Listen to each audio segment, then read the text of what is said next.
오늘 우리가 요나서 마지막 부분을 봅니다.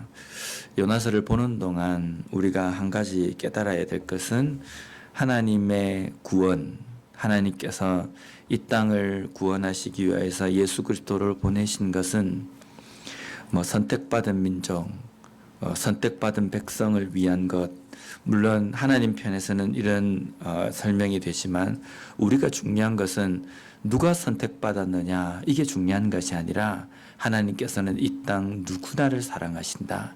그래서 누구든지 예수 그리스도를 믿으면 구원을 받는다라는 것을 우리가 잊지 않았으면 좋겠습니다.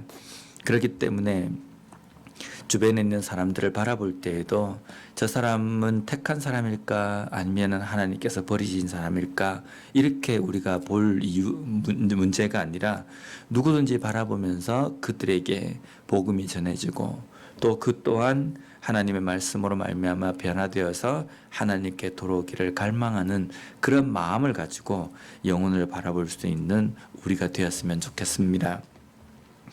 요나는 자신이 심지도 않고 또 자신이 수고하지도 않는 그 박넝쿨이 제공하는 그늘로 인해서 이렇게 표현하면 좀 그렇지만 서늘한 가운데 편안하게 니느웨가 망하기를 기다리는 그런 시청을 하고 있는 겁니다. 어디 한번 저기 니느웨 성읍이 망하는지 내가 지켜보겠다. 이 모습을 딱 그려보면요, 하나님의 은혜를 딱 받으면서, 이 박넝쿨도 하나님께서 예비하신 거지 않습니까? 그 은혜를 받으면서 다른 것이 망하기를, 다른 것이 고통받기를 바라는 이 마음이 얼마나 잘못된 마음인지 우리는 좀 깨달을 수 있습니다. 오늘 요나서에 우리가 요나서를 보면서 또 한 가지 주목해야 될 것은 하나님께서 예비하셨다라는 것이 중요합니다. 니느웨로 가라고 말씀하신 하나님의 말씀을 듣지 않고 다시스로 향하던 그 요나에게 풍랑을 하나님께서 예비하시고 또 그가 바다에 던지움을 당했을 때 큰 물고기를 예비하셨고 또 그 큰 물고기가 요나를 3일 후에 무트로 뱉게 하시고 또 요나가 또 그 니느웨 성읍에 가서 하나님의 말씀을 증거하고 또 그것을 또 전할 때에 또 하나님께서 그의 삶 가운데에 니느웨 사람들이 변화되는 것을 또 예비하시고 또 이번에는 뜨거운 햇빛을 예비하시고 동풍을 예비하시고 박넝쿨을 예비하시고 이 모든 것들이 하나님께서 예비하셨다라는 표현이 되어 있습니다. 이것을 통해서 우리는 하나님께서 이 천지 만물을 창조하셨을 뿐만 아니라 지금도 우리 가운데에, 우리의 삶 가운데 섭리하고 계신다라는 것을 우리가 깨달아야 된다는 겁니다. 그런데 요나를 위해서 풍랑을 예비하시고 물고기를 예비하시고 뜨거운 햇빛, 박넝쿨, 이 모든 것들을 예비하시는 것 중심에 무엇이 있냐면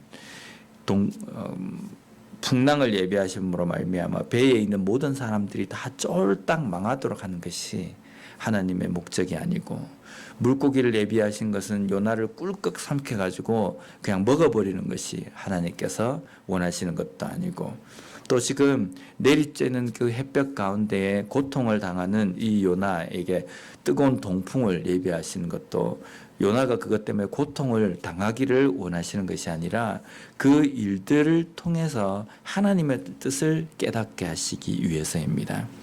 하나님이 어떤 길로 가기를 원하시는지, 하나님께서 원하시는 그 길은 어떤 것인지 그것을 깨닫게 하시기 위해서 하나님께서 이 모든 것들을 친히 예비하셨다라는 표현을 사용합니다.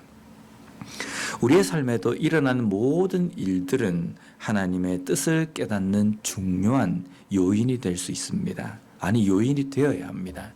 내 삶 속에 기쁜 일이 있어도 그 기쁨 가운데 하나님께서 나에게 무슨 이 말씀을 하시고자 원하시는가, 무엇을 깨닫기를 원하시는가.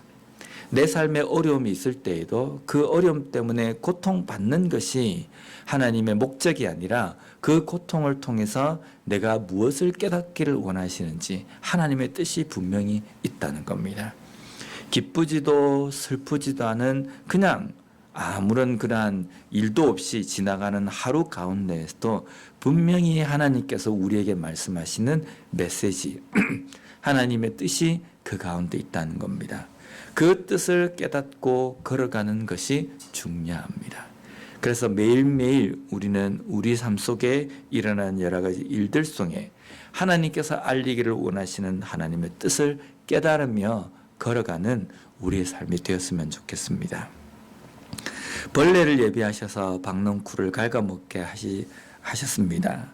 그러자 곧바로 뜨거운 햇빛과 더운 동풍으로 인해서 요나가 힘들어집니다. 8절 말씀을 보면 해가 뜰 때에 하나님이 뜨거운 동풍을 예비하셨고 해는 요나의 머리에 쪼임에 요나가 혼미하여 스스로 죽기를 구하여 이르되 사는 것보다 죽는 것이 내게 나으니이다 하니라. 여기 보면 눈에 띄는 문장이 사는 것보다 죽는 것이 내게 나으니이다. 죽기를 구하고 죽는 것이 사는 것보다 더 낫습니다 라고 말하는 요나의 입버릇입니다. 뭐 조금만 수가 틀리면 차라리 내가 죽어버려야지. 뭔가 마음에 들지만 않으면 내가 차라리 죽어야 된다. 하나님 나를 죽여주십시오. 참 우습지 않습니까? 그런데 우리도 이런 말을 자주 씁니다. 어떤 일이 있을 때 나는 죽어도 그거 못한다. 나는 죽었다 깨어나도 나는 그것을 할 수 없다. 이런 표현을 자주 쓰거든요. 내가 죽어도 저 사람만큼은 용서할 수 없다. 내가 죽어도 이게 하나님께서 원하시는 길임을 내가 알지만 죽어도 나는 이거 못한다. 우리의 마음속에 그런 마음을 갖고 있을 때가 있습니다. 근데 우리가 만약에 죽기를 각오한다고 한다면 이 세상에 못할 일이 없습니다. 학생이 아이고 내가 이 공부가 너무 힘들다 내가 확 죽어버려야지 라고 한다면 죽는다는 마음 각오까지 섰다고 한다면 한번 죽기를 각오하고 공부를 하면 자기가 원하는 대학도 자기가 원하는 그 길을 걸어갈 수 있다는 겁니다.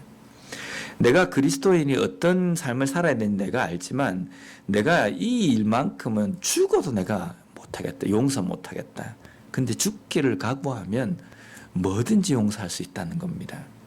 하나님께서는 우리를 죽기까지 용서하시고 우리를 사랑하셨습니다. 그렇기 때문에 요나의 이 입에서 나오는 나는 죽어도 못한다 라는 이 말이 우리의 삶 속에서도 죽기까지 죽을 각오로 내가 이것을 해보겠다라는 그러한 마음으로 바뀌는 우리의 삶이 되었으면 좋겠습니다. 이런 불평을 하는 요나에게 하나님께서 이렇게 말씀하십니다. 9절 말씀입니다.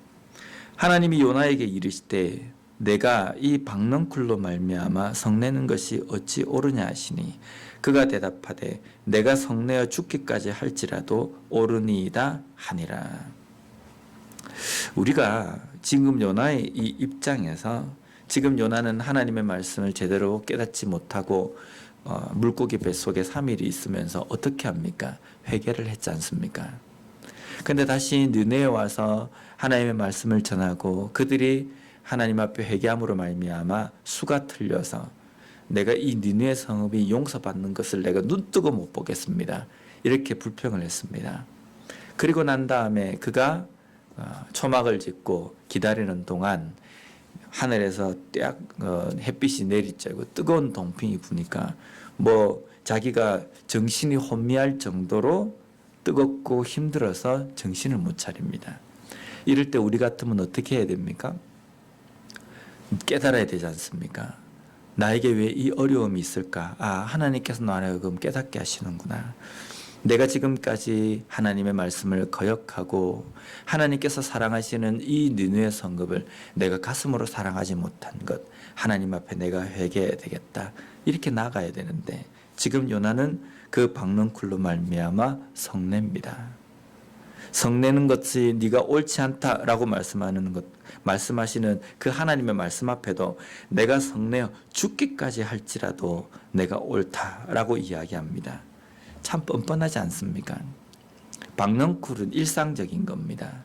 일상적인 것이지만 하나님께서 예비하신 것이고 하나님께서 요나를 위해서 베푸신 기적입니다. 그런데 하나님께서 베푸신 그 기적이 일상이 되어버리니까 권리처럼 되어버리는 겁니다. 우리의 삶에서도 하루에 일어나서 저녁에 잠을 자는 동안까지도 우리의 일상의 어느 한 부분도 하나님의 은혜가 아닌 것이 없습니다. 가장 지극히 적은 것도 하나님의 기적과 같은 은혜가 아니고는 우리가 받을 수 없는 겁니다. 코로 숨을 쉬는 것도, 내가 하루를 살아가면서 먹을 수 있는 것도, 움직일 수 있는 것도, 모든 것들이 하나님의 기적과 같은 은혜 때문입니다. 그런데 그 기적과 같은 은혜가 일상적으로 우리에게 주어지니까 이것이 권리가 되어버립니다. 그래서 내 삶 속에 조금만 불편하면 하나님 앞에 불평을 이야기하기도 하고 그것을 안 준다고 떼를 쓰기도 합니다. 그럴 때 보면 하나님은 우리의 삶을 위해서 좋은 것만을 계속 대접해야 되는 어떤 종처럼 취급할 때가 우리가 많이 있다는 겁니다. 우리의 삶 속에 그런 일상적인 것들, 나에게 주어지는 것들이지만 그 모든 것이 하나님의 기적과 같은 은혜임을 깨닫고 살아가는 우리의 삶이 되었으면 좋겠습니다. 이렇게 불평하는 요나에게 하나님께서 가르쳐 주시는 하나님의 뜻은 10절과 11절 말씀입니다. 여호와께서 이르시되 내가 수고도 아니하였고 재배도 아니하였고 하룻밤에 났다가 하룻밤에 말라버린 이 박넝쿨을 아꼈거든. 하물며 이 큰 성읍 니느웨에는 좌우를 분별하지 못하는 자가 12만여 명이요 가축도 많이 있나니 내가 어찌 아끼지 아니하겠느냐 하시니라. 니느웨 성읍에는 좌우를 분별하지 못하는 자가 12만여 명이다. 이 부분에 대해서 좌우를 분별하지 못한다라는 이 뜻을, 하나님의 뜻을 깨닫지 못하고 살아가는 사람을 지칭하는, 니느웨 성읍에 살고 있는 전체 인구를 지칭한다라고 보기도 하고, 어떤 신학자는 좌우를 분별하지 못한다, 이건 어린아이를 이야기한다. 그래서 어린아이만 12만여 명이고, 그래서 어른이나 여자, 노인을 추산하면 60만 정도가 된다라고 이렇게 해석하기도 합니다. 12만여 명이든 아니면 60만 명이든 12만, 60만 다 똑같이 박넝쿨보다는 소중하다는 겁니다. 요나가 자기가 수고도 하지 않고 자기가 키우지도 않은 박넝쿨을 때문에 화가 나고 박넝쿨 때문에 죽기를 이야기하는 그것보다 이 12만 명과 60만 명이 더 소중하다는 겁니다. 누가 물어봐도 어떤 것이 더 중요합니까? 라고 물어봐도 답은 뻔하다는 겁니다. 우리가 신앙생활하고 이 땅의 삶을 살아가면서 이런 이야기를 자주 씁니다. 하나님께서는 이 땅을 심판하실 것이다. 그런데 그 심판할 것이다 라는 이 말에 어떤 말이 숨겨져 있냐면 적어도 나는 심판을 면한다 라는 생각입니다. 그런데 이런 생각은 요나가 가지고 있는 선민의식, 잘못된 생각입니다. 하나님께서 이 땅을 심판하러 오신다 라고 이야기하기 전에 하나님께서는 이 땅을 심판하러 오실 수밖에 없는 그 상황 가운데 얼마나 하나님은 마음이 아프시고 이 땅을 향한 그 사랑의 마음이 크실까라는 것을 우리가 깨달아야 됩니다.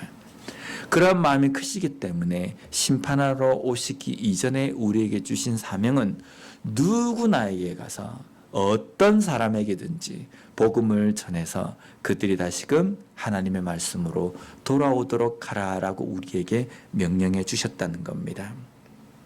하나님은 한 사람도 빠지지 않고 복음을 듣고 구원받는 데까지 이르기를 갈망하시고 원하신다는 겁니다. 오늘도 우리가 이 땅의 삶을 살아가면서 우리에게 주신 이 사명을 깨닫고 하나님의 마음을 우리가 깨닫고 누구를 바라보든지 어떤 사람을 바라보든지 하나님의 마음으로, 사랑의 마음으로 하나님의 말씀을 듣고 돌아오기를 갈망하는 그러한 마음을 함께 가지고 누구에게든지 하나님의 말씀을 전하고 복음을 전할 수 있는 우리가 되었으면 좋겠습니다. 기도하겠습니다.